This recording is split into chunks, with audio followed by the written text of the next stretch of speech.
सहना भवतु सहनौ भुनक्तु सह वीर्यं करवावहै तेजस्विनावधीतमस्तु मा विद्विषावहै। ॐ शान्ति शान्ति शान्ति।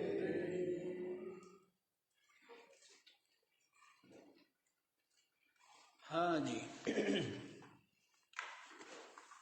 तो जिस तीव्र वैराग्यवान तीव्र मुमुक्षा संपन्न साधक गुरु प्रदत्त ज्ञान का निरंतर श्रवण मनन निधिध्यासन करता हुआ, निरंतर श्रवण मनन निधिध्यासन करता हुआ चित्त का अपने स्वरूप में विलय रूप आत्मानुभूति से संपन्न हो गया है ना।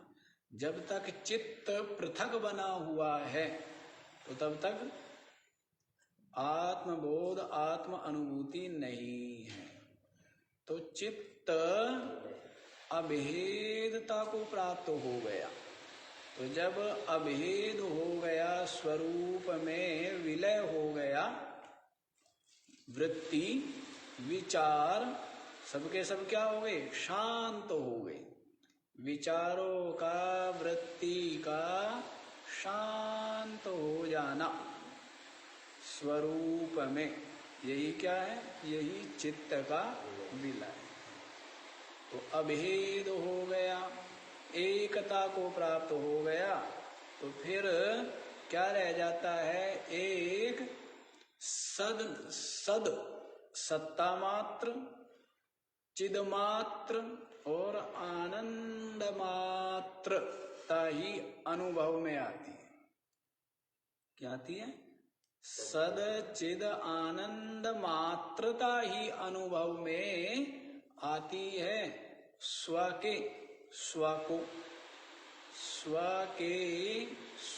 को ये अनुभव होता है। तो ऐसा आत्मानुभूति से संपन्न जो ज्ञानी है, उसको फल बताया था कि निरंतर अंदर बाहर आनंद रस का अनुभव बना रहता है।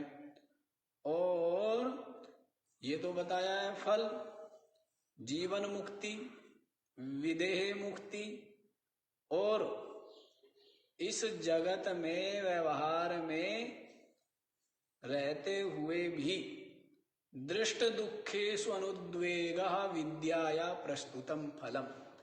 जो दृष्ट प्राप्त जो दुख है उनमें भी वह उद्वेग को प्राप्त नहीं होता है, उद्विग्न नहीं होता है, प्रारब्ध का तमाशा देखता है। शरीर आदि उपाधियों पर होने वाला जो तमाशा है इस जगत में, संसार में जो कुछ है, ये शरीर भी संसार ही है। ये शरीर, इंद्रिया, प्राण, आत्मा से भिन्न सब कुछ क्या है? संसार है। सब गमनशील है, परिवर्तनशील है। उसको संसार कहते हैं ना। संसरन्तीति संसार, जो निरंतर बह रहा है उसको क्या कहते हैं? संसार। गच्छतीति जगत, जो निरंतर चल रहा है उसको क्या कहते हैं? जगत।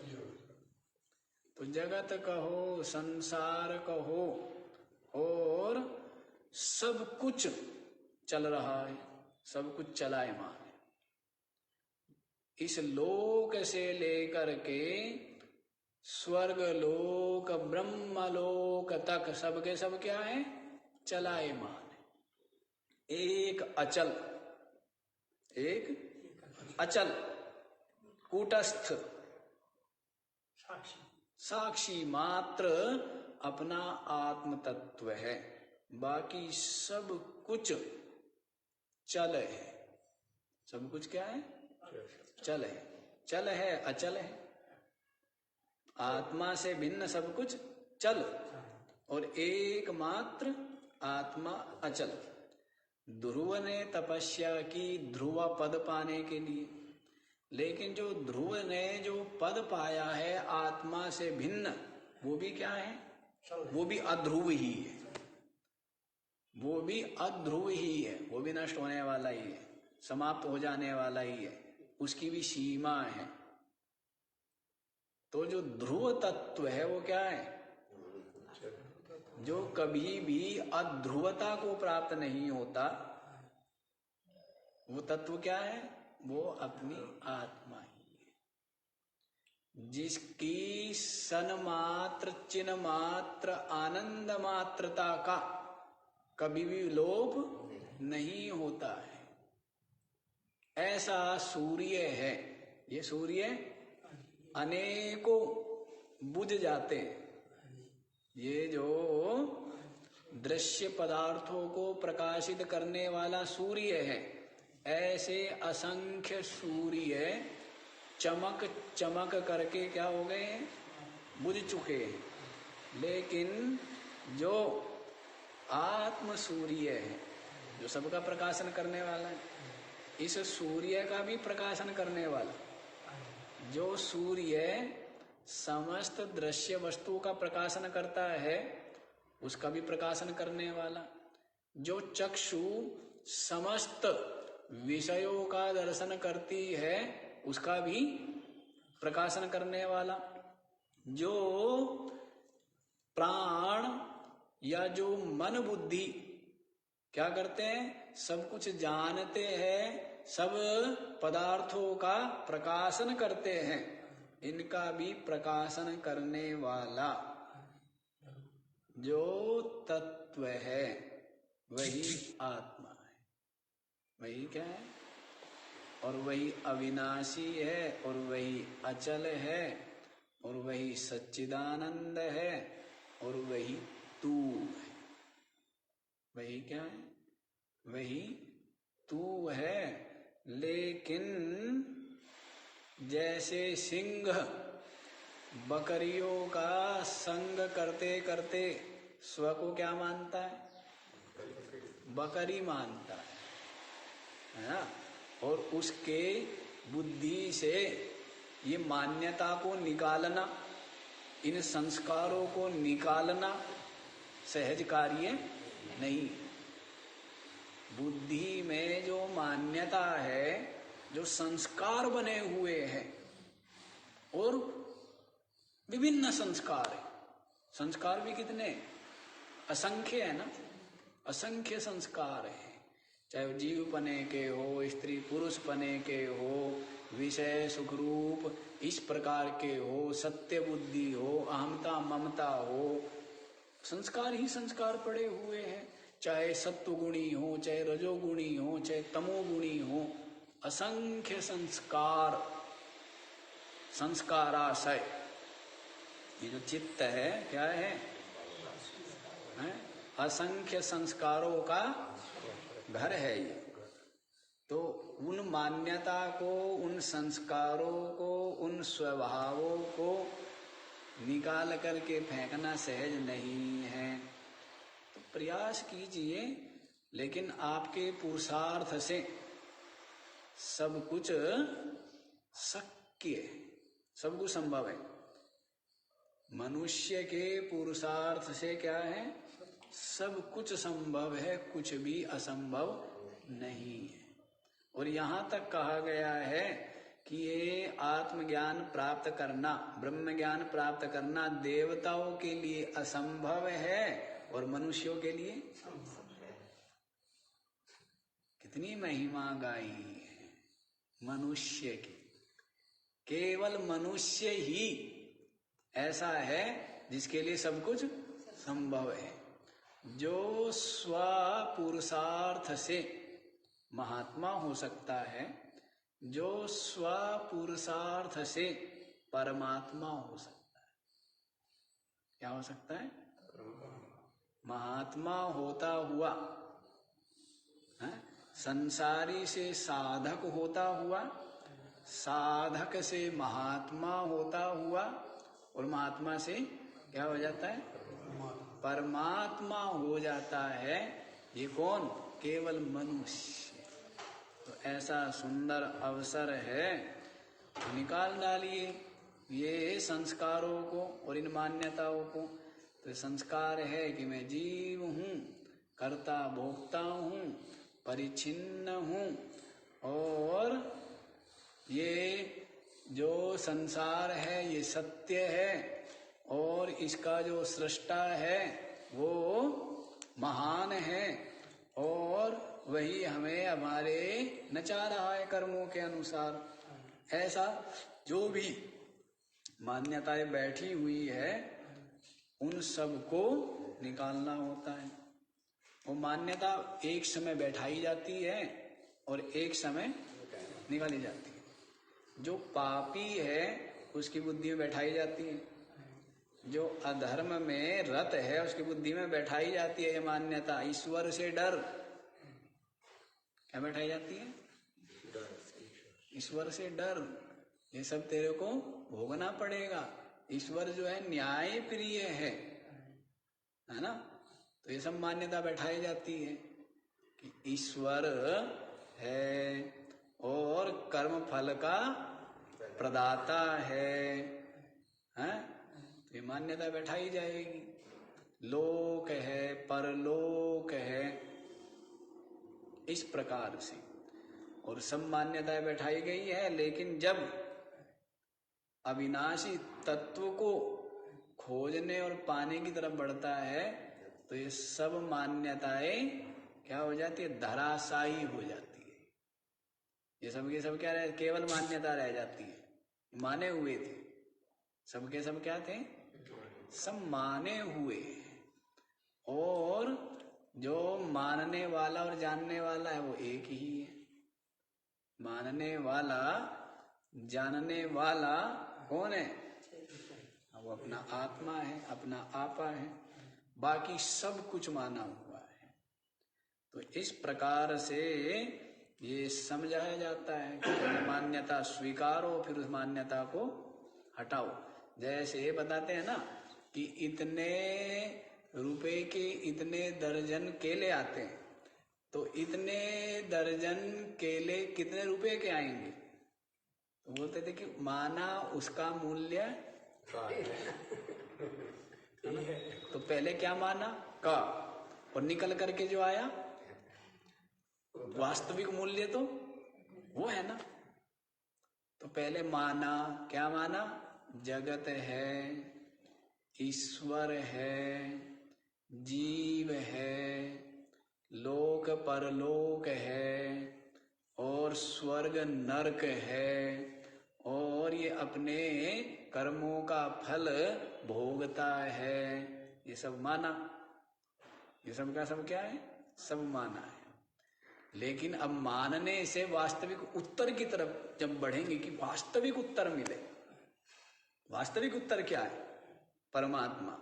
तो वास्तविक उत्तर मिलेगा कि समस्त भूतों के हृदय में जो साक्षी रूप से, अंतर्यामी रूप से, जो सबका अधिष्ठान रूप से विराजमान है, वो सच्चिदानंद आत्मा ही ब्रह्म है। वही क्या है? वही ब्रह्म है। तो सब मान्यताएं है, ये वास्तविकता है। इतना भेद है। सब कुछ मान्यता है और जगत में व्यवहार सब मान्यताओं से चलता है। ये मेरा घर, ये तेरा घर, सब कुछ क्या है? सब कुछ व्यवहार मान्यता से तो हो रहा है। ये तेरी गाड़ी है, मेरी गाड़ी, ये तेरा कपड़ा है, मेरा कपड़ा। अदल बदल भी सकते थे, अदल बदल भी सकते हैं। सब कुछ मान्यताओं से चलता है। लेकिन जो चेतन तत्व है वो क्या है? वो एक मान्यता नहीं। ये तेरी कुर्सी, मेरी कुर्सी, सब मान्यता है ना। सब कुछ मान्यता है। वो मान्यताएं बदलती रहती है। घर की अदला बदली कर ली तो क्या हो गया? पहले कहता ये हमारा है, लेकिन आपस में क्या हुआ, समझौता हुआ, तो अब कहते ना कि वो नहीं है, वो भाई को दे दिया मैंने, वो क्या है, ये मेरा है। कहता था ये पुस्तक मेरी है, क्या नहीं, हमने पुस्तक की क्या कर ली है, अदला बदली कर ली है। तो सब मान्यताएं बदलती रहती है ना, और सब कुछ मान्यता मात्र है। लेकिन जो तत्व है वो मान्यता नहीं है, वो समस्त मान्यताओं से परे, समस्त मान्यता जिसके आश्रित है वो क्या है, मान्यता। बाकी सब मान्यता ही है। ये प्राण, ये मन बुद्धि, ये इंद्रिया, ये शरीर, इनमें अहमता, ममता, कर्तृत्व, भोक्तृत्व सब क्या है, सब मान्यता है। लेकिन मैं वास्तविकता है, चेतन वास्तविकता, बाकी सब मान्यता है। तो देखो जी, वास्तविकता की ओर बढ़ गए हैं। तो ये फल बता दिया था कि दृष्ट दुखों में भी उसको उद्वेग नहीं होगा, ये ज्ञान का प्रत्यक्ष फल है। और जो कर्म, जो जुगुप्सितम कर्म, यत नाना जुगुप्सितम कर्म भ्रांति वेलायाम कृतम तत् विवेकेन पश्चात नरः तत्कथम कर्तुमर्हति।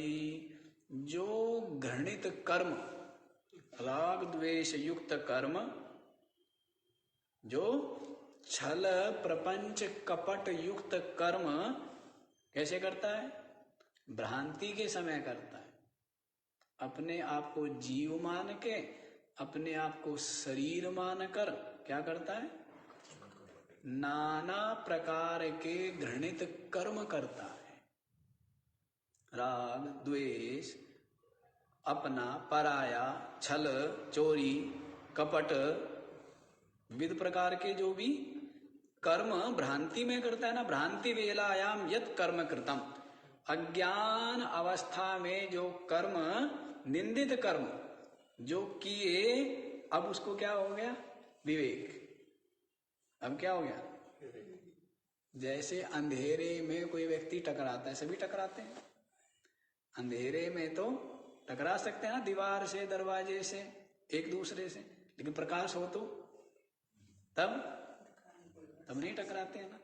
वैसे ही जब अंधकार था, अज्ञान, तो टकर ही रहे थे, क्या हो रहे थे, और निरंतर दुखी दुख का अनुभव कर रहे थे। उसने ये कह दिया, उसने ऐसा नहीं किया, हम उससे ये चाहते थे और ऐसा हो गया, हमने तो ये सोचा था। और विविध आपका जो चित्त है वो निरंतर सबसे क्या हो रहा है, टकरा रहा है, और टकरा टकरा करके घायल हो रहा है। टकरा टकरा के क्या हो रहा है, घायल होता रहता है, आशा तृष्णाएं करता रहता है और दुखी होता रहता है। क्या होता है, कभी पूरी हो जाती है और कभी पूरी नहीं होती है। जब पूरी हो जाती है आशा, तो नई आशा उससे बड़ी पैदा हो जाती है। नहीं पूरी होती है तो रोने बैठ जाता है। तो इस प्रकार से क्या चलता रहता है, निरंतर घायल होता रहता है। तो जो कर्म तब की अज्ञान दशा में, लेकिन अब तो प्रकाश हो गया, क्या हुआ, हृदय में ज्ञान का प्रकाश हो गया है। तो अब वैसे स्वार्थ, मोह, कपट, द्वेष युक्त कर्म की संभावना उस ज्ञानी से नहीं बनती,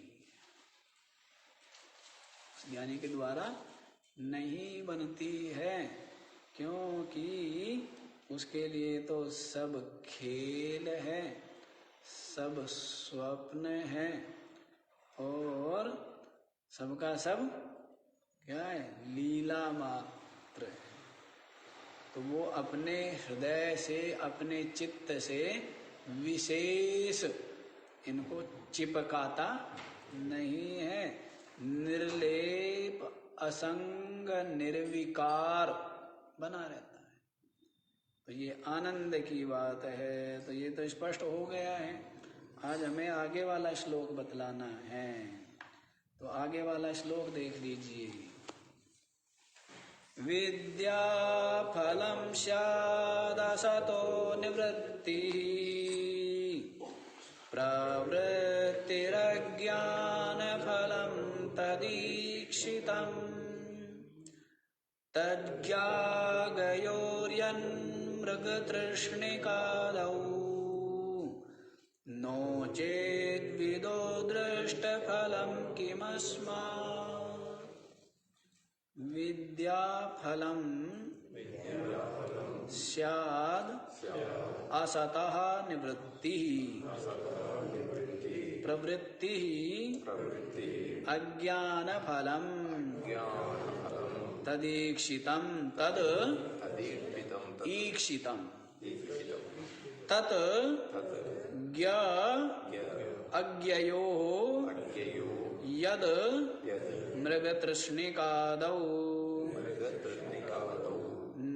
नो चेद्विदः दृष्टफलं किम अस्मात्। विद्या फलम असतः निवृत्ति स्यात्। हाँ जी, क्या बता रहे? विद्या का फल बता रहे ना, आत्मज्ञान का फल। क्या क्या बता दिए? गिनते जाओ आप लोग, क्या क्या बताए। पहले क्या बताया था? जीवन मुक्तता। क्या बताया था?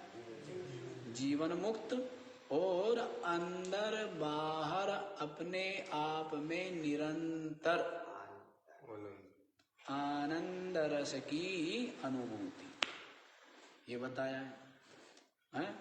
उसके बाद फल बता दिए थे कई। वैराग्य का फल बोध, बोध का फल उपरति, उपरति का फल है आनंद अनुभूति रूप असीम शांति, ये बता दिया था। और इस विद्या का ही दृष्ट फल क्या बताया है कि दृष्ट दुखेषु अनुद्वेगा। जो दृष्ट दुख प्राप्त हो जाए, प्रस्तुत में प्रतिकूलता, संकट, जैसी भी विषम परिस्थितियां हो, उन सब में उद्विग्न नहीं होता है। प्रारब्ध का तमाशा है। न शरीर में अहमता है, न जगत में सत्यत्व बुद्धि है। तो इस कारण से क्या देखता है? ये सब का सब प्रारब्ध का तमाशा है। और मैं तो देखने वाला साक्षी, मैं कूटस्थ हूं, अद्वैत हूं, सच्चिदानंद हूं। तो ये उसको निश्चय है, अनुभव है। इसीलिए जगत में प्रतिकूल से प्रतिकूल परिस्थिति के होने पर भी उद्वेग को प्राप्त। अब आप कहोगे कि जी हो जाते हैं, राम जी को देखा है, हाँ? तो वो क्या है? वो राम जी नहीं हुए, कौन हुआ है? अब आप ये बताओ, लकड़ी टूटी, लकड़ी थी और लकड़ी के ऊपर आपने वजन 10 किलो सहन कर सकती थी, उसके ऊपर 20 किलो वजन रख दिया तो लकड़ी आवाज हुई, इसका मतलब लकड़ी रोई। क्या हुआ? लकड़ी रोई ना, आवाज हुई ना। पत्थर से पत्थर टकराया, क्या हुआ? आवाज होगी, इसका मतलब पत्थर रोया है। ऐसा ईंट से ईंट टकराएगी तो क्या होगी? तो आवाज होने का मतलब आप लोग क्या समझते हैं? तो ये ऐसा है, चाहे शरीर है, ज्ञान होने के पश्चात भी शरीर आदि में रोग भी होंगे और शरीर की जो जो परिस्थिति बननी है वो भी बनेगी और मृत्यु भी होगी, ये बात। दूसरा, इंद्रियों में भी प्रारब्ध से जो अंधता, मंदता, पटुता आदि आनी है वो भी वैसे चलती रहेगी। और ऐसे ही प्राणों का भी शक्ति की न्यूनता, अधिकता, ये सब ये भी होता रहेगा। वैसे ही कभी जो है मन बहुत ज्यादा सात्विक और कभी जो है राजसिक, और कभी क्या है शांत, और कभी चंचल, ये भी होता रहेगा।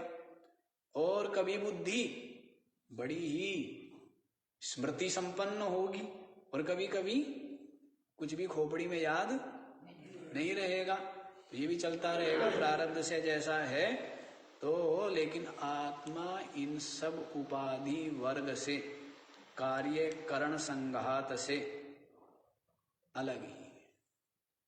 तो ये होता रहेगा, उपाधि है, उपाधि में हो रहा है, किसमें हो रहा है। लेकिन अज्ञानी कहता है मेरे में हो रहा है, मैं रोगी हूं। अज्ञानी का अनुभूति क्या है, मैं रोगी हूं। ज्ञानी भी जानता है शरीर रोगी है। ज्ञानी क्या जानता है, मैं रोगी नहीं हूं, लेकिन शरीर रोगी है। मैं बूढ़ा नहीं हूं, लेकिन शरीर बूढ़ा है। मैं जवान नहीं हूं, मैं बच्चा नहीं हूं, लेकिन शरीर जवान बूढ़ा है। मेरे को सर्दी नहीं लगती है, मेरे को भूख नहीं लगती है, लेकिन अब आप ये बताओ लोहे को ठंड लगती है नहीं लगती? अच्छा, सर्दी में गर्म रहता है लोहा? नहीं, सर्दी में गर्म ठंडा रहता है ना। फिर तो शरीर क्या ये सर्दी में ये गर्म रहेगा? ये भी ठंडा ही होगा। भाई प्रकृति है, अपने अपने जो भी इनका स्वभाव है। जैसे जल का स्वभाव शीतल, पृथ्वी का स्वभाव गंधवान है, और अग्नि का स्वभाव उष्ण, और वायु का स्वभाव स्पर्शवान शीतल, और आकाश का स्वभाव सबको अवकाश। तो ये 5 से बना है ना, तो सब कुछ होगा। यदि अग्नि तत्व बढ़ेगा तो क्या लगेगी, उष्णता लगेगी। जल तत्व बढ़ेगा तो क्या होगा, शीत लगेगी। वात तत्व बढ़ेगा तो सब कुछ सूखेगा, हड्डियों में क्या होगा, जोड़ों में दर्द होगा, है ना। तो वो तो होगा ही होगा, उसमें कौन सा संदेह। तो वो किस में है, लेकिन वो उपाधि में है ना, उन तत्वों में है ना, 5 तत्वों में। तो इसलिए तो देखो ना, आयुर्वेद की जो चिकित्सा है वो 5 तत्व की चिकित्सा है। इसे शरीर तुरंत ठीक हो जाता है। प्राकृतिक चिकित्सा, आयुर्वेद चिकित्सा, वो तो पता नहीं क्या करते रहते हैं, सर दर्द का इलाज। अरे सर दर्द का इलाज मत करो, सर दर्द जिसके कारण से हो रहा है उसका इलाज करो। अब सर दर्द कहते वात के कारण से हो रहा है, किसके कारण से, वात के कारण से। तो इलाज किसका होना चाहिए, वात बढ़ी हुई है शरीर में। अब वो क्या करेंगे, वो मारेंगे आपके फेंक के पत्थर, गोली का पत्थर मारेंगे, हैं, कह ले सर दर्द खत्म। अब चोट पहले सर यहाँ दर्द था, अब पत्थर मारा यहाँ, तो अब क्या होगा, यहाँ वाला दर्द यहाँ ज्यादा हो गया, वो भूल गया। तो ऐसा है इनका एलोपैथिक इलाज। और आयुर्वेद का क्या है, 5 तत्वों की चिकित्सा है ना। यही वात पित्त कफ, इनमें 5 तत्व आ जाते हैं। वात आ गया, पित्त में उष्णता आ गई, कफ में पृथ्वी तत्व की, जल तत्व की प्रधानता हो गई। तो ये 5 तत्वों की चिकित्सा है। तो कितना सहज है शरीर को रोग मुक्त करना, स्वस्थ करना, कितना सहज। और एलोपैथिक में कठिन, असंभव, हो ही नहीं सकता। हाँ, वो जरूर कर सकते हैं, ऑपरेशन जरूर कर सकते हैं, बाकी कोई बीमारी को ठीक कर ही नहीं सकते। और सब बीमारियां शरीर में क्या है, हो जाए यदि, तो वैसे सा क्या चाहिए, हाँ, थोड़ी सी सावधानी, थोड़ा सा खान पान का संयम, ये चाहिए। तो बीमारी क्या है, जैसे आई है वैसे कोई भी बीमारी है नहीं। रोज आप परिश्रम करते हो, दिन भर पूरी तरह थक जाते हो, और इतना थक जाते हो कि एक कदम आगे बढ़ाना भी, और थोड़ी देर विश्राम किया, आराम किया, फिर पता नहीं किसी ने आपके शरीर में क्या किया, शक्ति भर दी, ऊर्जा भर दी। किसने भरी, किसने घी पिलाया आपको, ये इंजेक्शन लगाए, कहां से आई वो शक्ति, कहां से आई है? तो वो जो प्राण वायु की शक्ति है ना, उसी से शरीर चलता है। तो विश्राम करने से क्या हो गया, वो पुष्ट हुई। तो आप देखिए, तो ये भ्रम है। भोजन से शक्ति मिलेगी, ये भी भ्रम है, या किसी और चीज से शक्ति मिलेगी, ये भी भ्रम है। शक्ति किससे मिलती है? सकारात्मक सोच। जितना प्राणवायु मजबूत हो, ध्यान, उपासना, विश्राम, इनसे क्या मिलती है? इनसे शक्ति मिलती है। शरीर स्वस्थ हो जाता है। विश्राम करते हो बिल्कुल ठीक, नींद आई और बुखार भाग गया। हाँ जी, चलो आयुर्वेदाचार्य नहीं बनना है। यहीं पर बता रहे हैं, क्या बताया है? हाँ, असतः निवृत्ति विद्या फलम। असत की निवृत्ति हो जाना, ये क्या है? विद्या का फल है, ज्ञान का फल है। असत जो दृश्य है, जिसमें क्या बुद्धि थी? सत्य बुद्धि थी। अब आप देखिए, आप गए राजस्थान और प्रातः काल सूर्यदेव उदित हुए, धूप पड़ी, तो क्या दिखता है? जल भरा हुआ है। क्या दिखता है? जल सत्य लगता है? कितना निर्मल, कितना शीतल, सरोवर भरा हुआ है। स्नान करेंगे, तैरेंगे, उसमें आनंद आएगा ना। लेकिन जब ज्ञान हुआ, किसी ने बताया कि भाई ये तो इसलिए दिख रहा है, वहां पर सरोवर है नहीं, या स्वयं जा करके देख लिया, तो ज्ञान जैसे ही हुआ, तो जो उसमें सत्यत्व बुद्धि थी, अब क्या हो गई? वो बाधित हो गई ना। जल अभी भी दिखेगा, जब दूर जाएगा तो वहां से अभी भी दिखेगा सरोवर भरा हुआ है, लेकिन अब क्या होगी? उसमें सत्यत्व बुद्धि नहीं होगी। वैसे ही अज्ञान दशा में इस जगत में क्या होती है? सत्यत्व बुद्धि होती है, महत्व बुद्धि होती है, सार बुद्धि होती है। लेकिन सत्संग श्रवण करते हुए, उपासना करने से जैसे जैसे बुद्धि निर्मल और सूक्ष्म होती है, तो समझ में आता है कि ये सबका सब क्या है? स्वप्न है। सबका सब क्या है? इसको वशिष्ठ जी महाराज कह रहे, दीर्घ स्वप्नम इमं विद्धि अथवा चित्त विभ्रमम। क्या बोला है? राम जी, ये जो संसार है, इसको लंबा स्वप्न जानो। क्या जानो?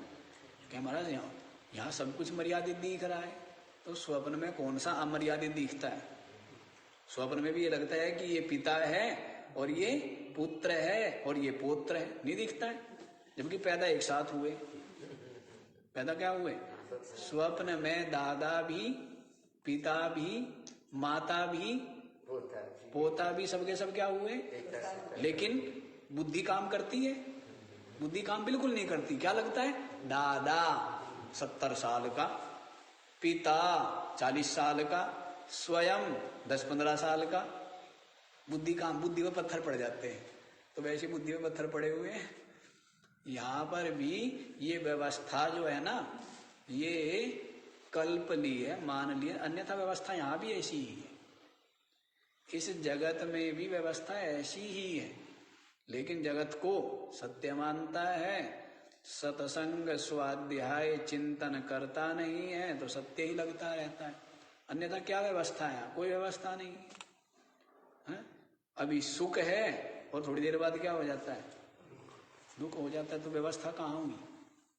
व्यवस्था तो ये है कि सुख ही सुख चलना चाहिए, लेकिन कोई व्यवस्था नहीं है। व्यवस्था, व्यवस्थितपना बुद्धि कल्पित है। जगत में व्यवस्थित सब कुछ भासता है, ये क्या है? बुद्धि कल्पित। कुछ व्यवस्थित नहीं है, सब अव्यवस्थित ही है, उलट पुलट ही है ना? हाँ, अब ये ईंटें लाई है, जैसा चाहो वैसे लगा लो, आपकी मर्जी। ईंटें ला करके गोल लगा लो, टेढ़ी मेढ़ी लगा लो, ऐसे फैला लो, जैसे कर लो। तो वैसे अपनी बुद्धि से है, जैसा करना वैसे कर लो। और किया हुआ है सबने, सबने किया हुआ है।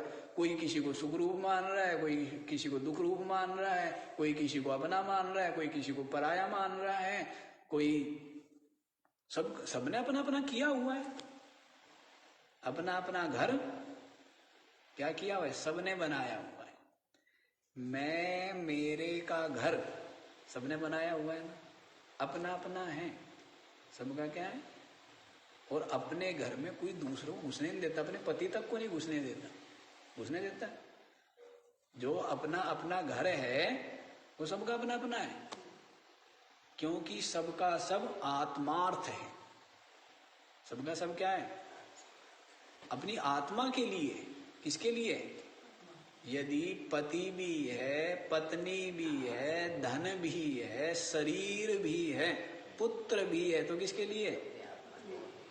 आत्मार्थम सर्वम प्रियम भवति, आत्मनस्तु कामाय सर्वम प्रियम भवति।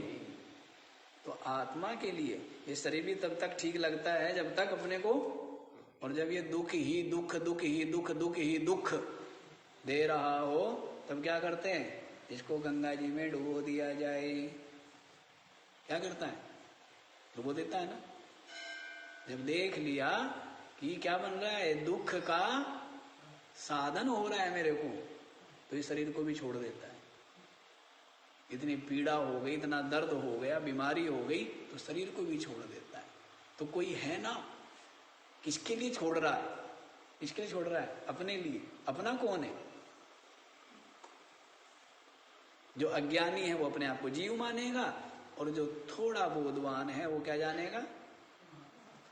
जो अत्यंत स्थूल बुद्धि है वो कहता है मैं शरीर हूं। जो थोड़ा सा आस्तिक है वो क्या कहता है? मैं शरीर नहीं हूं, मैं जीव हूं। स्वर्ग नरक जाता हूं, लोक पर लोक जाता हूं, तो मैं क्या हूं? जीव हूं। और सत्संग श्रवण किया और बुद्धि निर्मल हुई, तब कहता है कि मैं जीव नहीं हूं, मैं वास्तव में ब्रह्म। मैं क्या हूं? अयम आत्मा ब्रह्म, मैं वास्तव में ब्रह्म। देखो क्या क्या महिमा है। सब महिमा किसकी है? ज्ञान की है।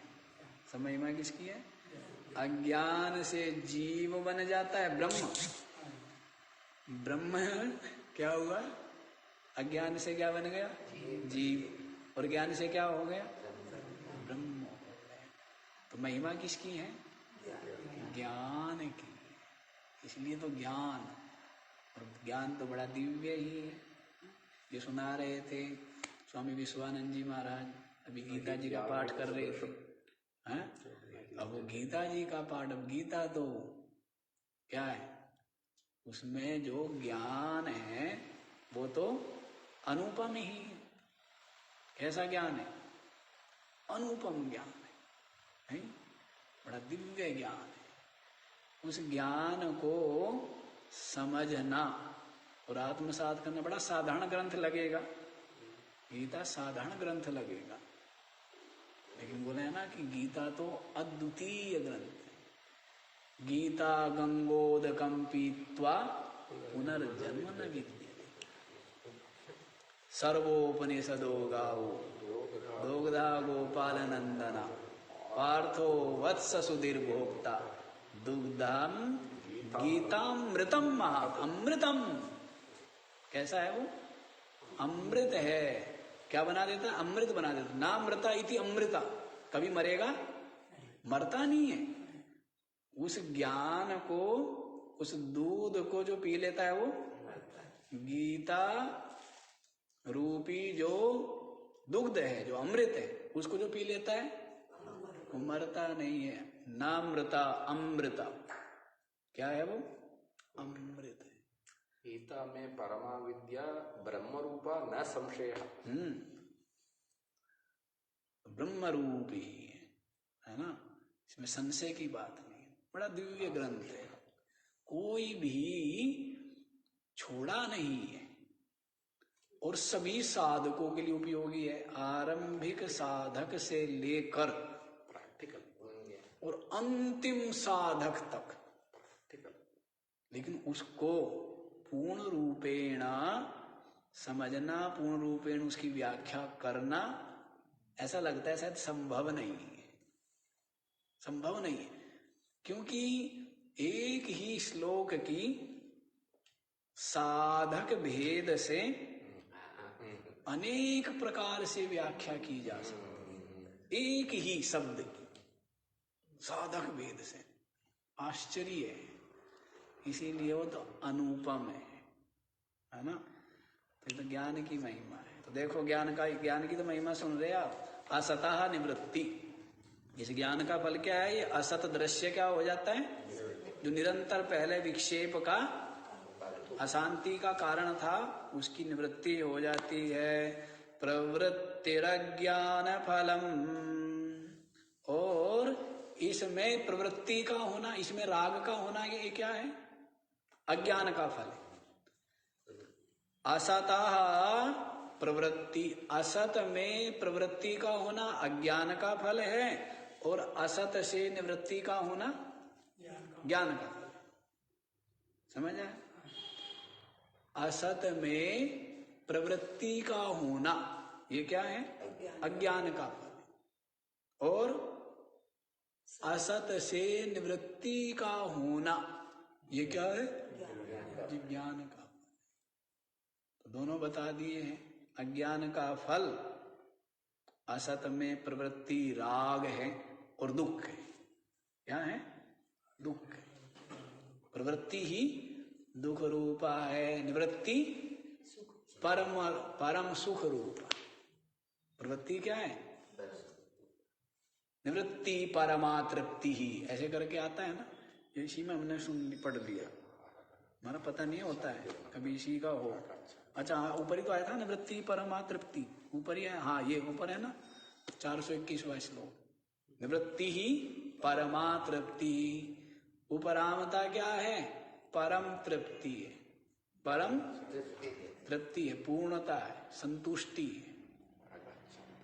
हाँ जी, त्यागात् शांतिरनंतर, त्यागात् शांतिरनंतर।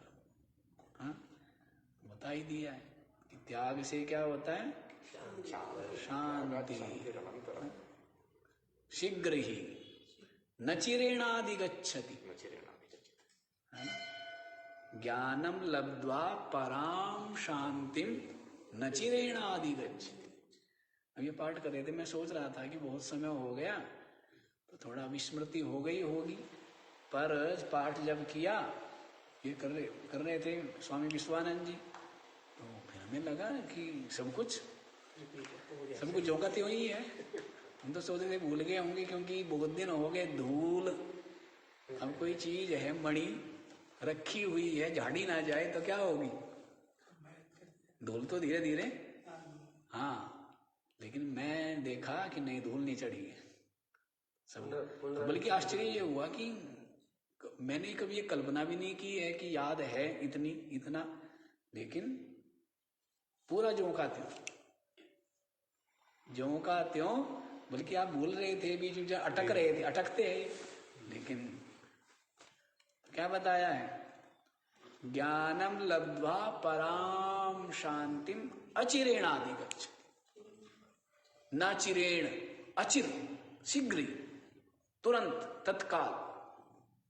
जैसे ही ज्ञान मिलेगा तुरंत ही क्या मिलेगी? तुरंत शांति मिलेगी। अच्छा जी देखो, तदीक्षितम, तदईक्षितम, ये देखा गया। कैसे देखा गया है?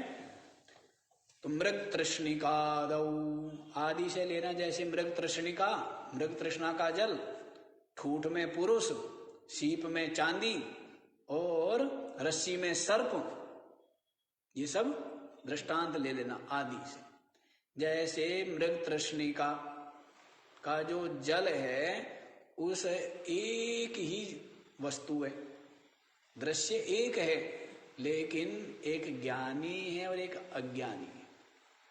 अज्ञानी की प्रवृत्ति होती है और ज्ञानी की प्रवृत्ति, ज्ञानी की निवृत्ति रहती है। क्या रहती है? मृग तृष्णिका के जल से ज्ञानी प्यास बुझाना और अज्ञानी ठूठ है, उसको अज्ञानी चोर समझता है और ज्ञानी इसलिए भयभीत नहीं होता है। रस्सी को अज्ञानी सर्प समझता है, भयभीत होता है, और उसी रस्सी को जानने वाला भय खेद को प्राप्त नहीं होता है। समझ रहे हैं ना? तो ये ज्ञ अज्ञयोर यद मृग तृष्णिकादौ तदीक्षितम प्रवृत्ति निवृत्ति ही।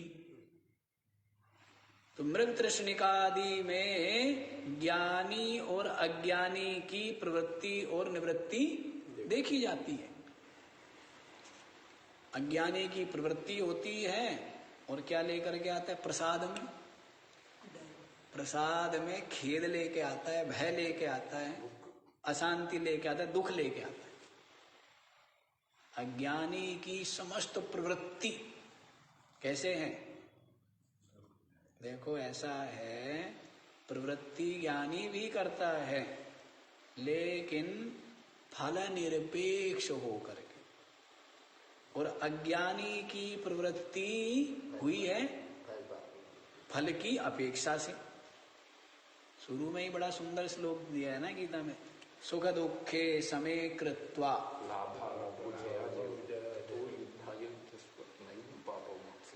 अब ये श्लोक समझ आ गया तो आप समझो कि पूरा ब्रह्म ज्ञान समझ आ गया। ये पहला ही श्लोक कितना जबरदस्त है। सुख दुखे समे कृत्वा लाभा लाभौ जया जयौ ततो युद्धाय युज्यस्व नैवं पापमवाप्स्यसि। युद्ध कर, क्या कर? युद्ध कर, तुझे पाप नहीं लगेगा। सारी बात विचित्र विचित्र है। दूसरा, कोई युद्ध करता है, प्रवृत्ति करता है, किस लिए करेगा? जीत के लिए करेगा ना, कुछ फल पाने के लिए करेगा ना। तो यहाँ करे सुख दुखे समे कृत्वा, ना सुख की ना दुख की, दोनों की ही आकांक्षा नहीं करनी। सुख में दुख में लाभा लाभौ, न लाभ न हानि, जया जयौ, न जय और न पराजय। समय कृत्वा, इन दोनों समस्त द्वंद्वों में अपनी बुद्धि को समता में स्थित रखते हुए युद्धाय युज्यस्व, क्या कर? नैवं पापमवाप्स्यसि। युद्ध करेगा तुझे पाप नहीं लगेगा। वो तो बताइए, प्रवृत्ति तो होगी, लेकिन प्रवृत्ति बस बता दिया है। अज्ञानी की प्रवृत्ति क्या है? राग संकल्प समन्विता, और ज्ञानी की प्रवृत्ति क्या है? काम संकल्प वर्जिता। ये बता दिया है गीता में। इतना में प्रवृत्ति है फल को लेके अज्ञानी की, और ज्ञानी की क्या है? केवल प्रवृत्ति है। उस फल की तृष्णा कहो, उसका तीव्र राग कहो, उसकी चित्त में दृढ़ उसके संस्कार पड़ते हैं। और एक जैसे एक तो क्रोध आ गया भयानक, उसके क्या होते हैं? और एक क्रोध आपने छोटे बच्चे पर चलते चलते अंदर से मुस्कुरा रहे और ऊपर, अंदर से मुस्कुरा रहे और ऊपर उसके संस्कार पड़ते हैं क्या? हाँ जी, वो तो अभिनय मात्र है। तो वैसे ही अज्ञानी के तो क्या है? उसके संस्कार पड़ते हैं छोटी सी भी इच्छा के, और ज्ञानी के संस्कार नहीं पड़ते हैं, क्योंकि वो सत्य ही नहीं मानता है, क्योंकि उसकी फल की आकांक्षा ही नहीं है। वो भी भोजन करता है, अज्ञानी भी भोजन कर रहा है, ज्ञानी भी भोजन कर रहा है। भोजन करते हुए भी अज्ञानी को संस्कार पड़ रहे हैं, और भोजन करते हुए भी ज्ञानी को संस्कार।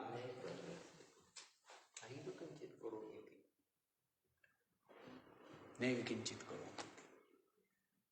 अज्ञानी को संस्कार पड़ रहे क्योंकि उसमें वो सुख ढूंढ रहा है, क्योंकि उसका जीव भाव है, कर्तृत्व भाव है, फलासक्ति है। जगत में सत्यत्व बुद्धि है और ज्ञानी की क्या है? न फलासक्ति है, न कर्तृत्व भाव है, न जीव भाव है। इसलिए सब कुछ महान प्रयत्न करते हुए भी अज्ञानी साधारण प्रयत्न करते हुए भी बंधन रूपता को प्राप्त होता है, और ज्ञानी महान प्रयत्न करते हुए भी क्या? महान प्रयत्न करते हुए भी। अब श्री कृष्ण महान प्रयत्न कर रहे हैं। क्या कर रहे हैं? महान प्रयत्न करते हैं, है ना? पूरे सोच रहे, विचार रहे, छल कर रहे, कपट कर रहे, ये कर रहे, वो कर रहे, महान प्रयत्न करते हुए भी नैव किंचित करोमि। और अज्ञानी सहज प्रयत्न करते हुए भी क्या कहता है? मैंने किया, मैं करने वाला हूं। छोटी छोटी बातों में ही उसकी जीव भाव, उसकी अहमता, उसका कर्ता भाव क्या होता रहता है? ये भेद है। बताया था ना, हत्वापि सईमान लोकान ना हंति ना निबध्य। इससे बड़ी बात और क्या होगी? तो सबसे बड़ी बात है ईमान सर्वान लोकान हत्वापि ना हंति ना तो मैंने मारा। बताइए, इससे बड़ी तो बात और क्या होगी? तो ये कारण यही है, कर्तृत्व भाव नहीं, फलासक्ति नहीं, जीव भाव नहीं, सत्यत्व बुद्धि नहीं, और अपनी ब्रह्म रूपता में विराजमान, अपनी ब्रह्म रूप। तो कर्म करने के लिए प्रवृत्ति क्यों हो? प्रवृत्ति प्रारब्ध वश होगी, लोक संग्रह के लिए होगी, लोक शिक्षा के लिए होगी, जीवों पर उपकार के लिए होगी। हो तो भी ठीक, ना हो तो भी क्या दिक्कत? अब प्रवृत्ति हो रही है, पृथ्वी घूम रही है, आप रोकना चाहेंगे? दिन रात हो रहे, रोकना चाहेंगे? वैसी शरीर है, इस शरीर के द्वारा प्रवृत्ति होवे, मन के द्वारा, इंद्रियों के द्वारा, प्राणों के द्वारा प्रवृत्ति निवृत्ति होवे, आपको तकलीफ, कोई परेशानी है आपको? हैं? तो होवे, क्योंकि प्रवृत्ति भी बंधन रूप नहीं है और निवृत्ति भी मुक्ति रूप नहीं है। ये लोक संग्रह क्या? लोक शिक्षा में वापि संपश्यन कर्तुमर्हसि यद्यदाचरति श्रेष्ठ तत्तदेवेतर हो जाना। यद्यत् श्रेष्ठ आचरति तत् इतरः जना अपि अनुवर्तन्ते। तो सब स्पष्ट बताया हुआ है। तो प्रवृत्ति निवृत्ति जो है वो किसमें? उपाधि में। तो यथा प्रारब्ध होवे, निवृत्ति होवे, तो उससे क्या है? लेकिन ये दूर की बातें हैं। कब की बातें? ज्ञानोत्तर काल की बात चल रही है ना, ज्ञान पूर्व काल की बात नहीं चली, साधक की बात नहीं चल रही। साधक की खूब बात हुई है, अब तक किसकी बात थी? अब बात किसकी है? ये पता होना चाहिए आपको। इसकी बात है, ज्ञानी का बता रहे हैं। तो प्रवृत्ति निवृत्ति है नहीं। त्याग में भी एक इम्पोर्टेंट पॉइंट है ना स्वामी, 18 में श्लोक तुरंत याद नहीं आ रहा है। राजसिक त्याग में जो है शरीर में, इंद्रिय आदि में दुख आएगा करके उसको छोड़ देता है, वो राजसिक त्याग है। राजसिक त्याग में आलसी से छोड़ देता है। तामसिक त्याग में कर्म को नहीं छोड़ता है, केवल फल को छोड़ता है करके बहुत स्पष्ट बताया हुआ। बिल्कुल स्पष्ट है। सात्विक त्याग में कर्म को नहीं छोड़ता है, बिल्कुल, तो केवल फल को छोड़ता है, केवल फल को छोड़ता है। और दूसरा प्रारब्ध से जैसी परिस्थिति बने, कर्म भी छूट जाते हैं। प्रारब्ध से कर्म भी छूट सकते हैं, तो उसमें भी वो क्लेश को अनुभव नहीं करेगा। जैसा होगा, कभी दौड़ते थे अब नहीं दौड़ता है शरीर, कभी शरीर के द्वारा इतना इतना कर लेते थे, अब नहीं होता है। तो आदमी इसी को खेद मान लेता है। पहले मैं इतना करता था, इतना हो पाता था, अब नहीं होता है। तो इसी में क्या होता है, वो खेद का अनुभव करता है। तो ज्ञानी ऐसा नहीं, वो कहता है सब समय की, परिस्थिति की, उपाधि की क्या है, ये चलता रहता है। कभी अंधता है तो कभी मंदता है। अच्छा जी, देखो क्या बता रही है, तो पूरा करो। नो चेद विदा दृष्ट फलम किमस्माद, यदि अज्ञानी के समान ही ज्ञानी की भी प्रवृत्ति बनी रही असत दृश्य में, तो विदः दृष्ट फलम किमस्मात्, तो विद्या का प्रत्यक्ष फल क्या हुआ। हाँ जी, विद्या का कोई प्रत्यक्ष फल हुआ क्या? अज्ञानी के समान ही ज्ञानी की भी दृश्य पदार्थों में सत्यत्व, बुद्धि, राग, उद्वेग आदि बना रहा, तो ज्ञान का क्या फल हुआ? कुछ भी फल नहीं हुआ। तो ऐसा हो नहीं सकता है कि जैसे अज्ञानी मृग तृष्णिका के जल में स्नान और पान करना चाहता है, उस तरह ज्ञानी की प्रवृत्ति इसमें सुख मिलेगा या ये सार है, इस प्रकार की ज्ञानी की बुद्धि कदापि नहीं होगी, अज्ञानी के समान नहीं होगा। क्योंकि उसके पहले अंधेरा था, दीपक नहीं था। दीपक नहीं था तो क्या होता था, कहीं ठोकर लगती थी, कहीं टकराता था।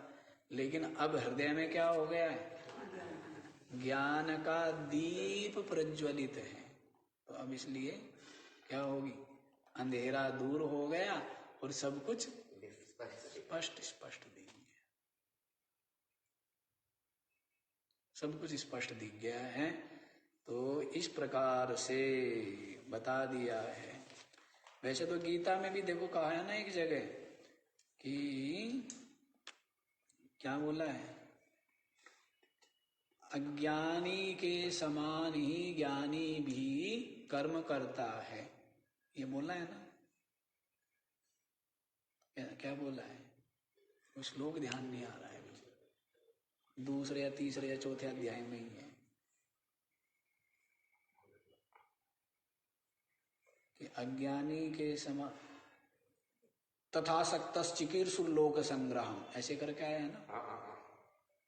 तथासक्तस् चिकीर्षुर्लोक संग्रहम, लोक संग्रह के लिए।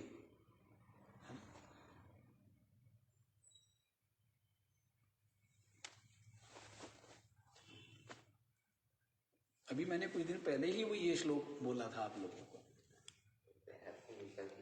कुछ समय पूर्व ही बताया था कि अज्ञानी के समान ही न बुद्धि भेदम जनियेद अज्ञानाम कर्म संज्ञाम जोषे सर्वकर्माणि विद्वान युक्त समाचरण प्रकृति क्रियमाणानि। तो ये बता दिया है, न बुद्धि भेदम जनियेद अज्ञानाम कर्म संज्ञानाम जोषयेत सर्वकर्माणि, विद्वान युक्ता, और स्वयं भी आचरण करता हुआ अज्ञानी को भी उसमें ही क्या करे, प्रवृत्त करे। तथासक्तस् चिकीर्षुर्लोक संग्रहम, दिखाओ इधर पुस्तक, मिल गया? नहीं मिला नहीं, देखते हैं। चिकीर्षुर्लोक संग्रहम,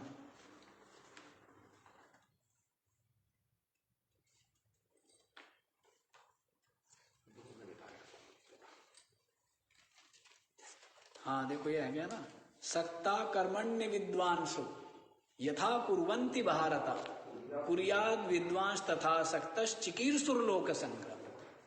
सक्ता कर्मण्य विद्वांसो, जिस प्रकार अविद्वांसः कर्मणि आसक्तः सन, कर्म और कर्म फल में आसक्ति करके कर्म करता है अज्ञानी, वैसे ही ज्ञानी भी करता है, लेकिन कुर्याद विद्वांस तथा सक्तस, बस वो असंग भाव से करता है। अज्ञानी करता है फल का राग रखते हुए, और ज्ञानी करता है, ज्ञानी भी करता है लेकिन फल के राग का त्याग कर।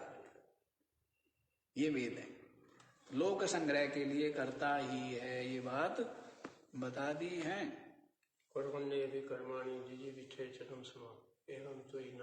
वो ज्ञानियों वाला श्लोक ले आते हो यहाँ बीच में, ये पता नहीं आपको प्रसंग क्या है, वो प्रसंग जो है ना वो पता होना चाहिए।